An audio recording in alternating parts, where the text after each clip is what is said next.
Pinatupad na ang Immigration Lookout Bulletin Order na inilabas ng Department of Justice laban kay suspended Bamban Tarlac Mayor Alice Go at 17 anim na iba pa. Ang detalye sa report ni Luisa Erispe.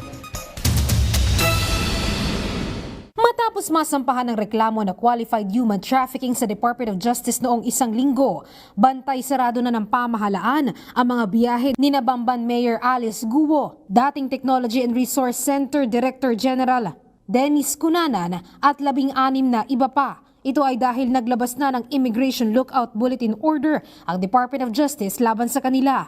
Ito ay para mamonitor kung lalabas ba ng bansa o hindi sina Guo at iba pang respondent sa reklamo. Sa bisa ng ILBO, ipinag-uutos sa Bureau of Immigration na bantayan ang bawat kilos ng mga ito at i-alerto ang mga kinauukulan sa anumang tangka na lumabas ng bansa. Ang ILBO ay pinirmahan noong Biyernes, June 21, mismong araw din na nasampahan ng reklamo sina Guo at iba pa. Bukod naman sa kanilang 14 na nasampahan ng reklamo, may 4 pang idinagdag sa ILBO, kasama na sina Catherine Cassandra Ong, isang opisyal sa Lucky South 99, Wesley Guo, kapatid ni Guo, Julian Linsangan III at Zan Ji, ang Chinese na naharang sa Davao Airport kamakailan na may kulang-kulang na dokumento sa pagpasok at paglabas ng bansa. Base sa ILBO, sila kasi ay posibleng sangkot din sa paglabag sa anti-trafficking. Pero nilinaw pa rin naman ng Bureau of Immigration, hindi naman ibig sabihin ng ILBO ay hindi na sila makakalabas ng bansa.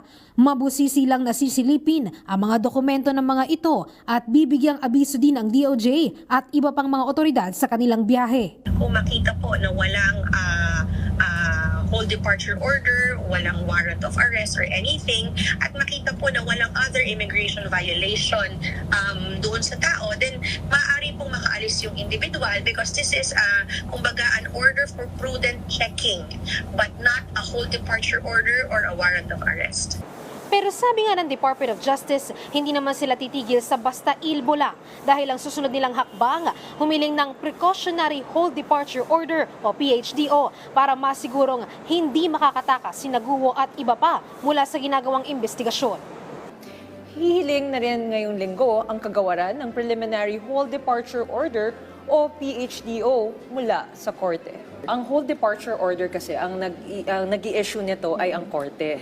So, sa pamamagitan ng ILBO, manonotify kaagad ang DOJ kapag may attempt na lumabas ang isa sa mga respondents sa kaso na ito. Sa ngayon, wala pang pahayag ang kampo ni Guo sa ILBO na inilabas laban sa kanila, habang si Cunanan naman na isa rin sa kasama sa ILBO, tumatanggi pa rin magkomento. Sabi naman ng Bureau of Immigration, hanggang sa ngayon, wala pa silang namamataang biyahe na mga respondents sa reklamo.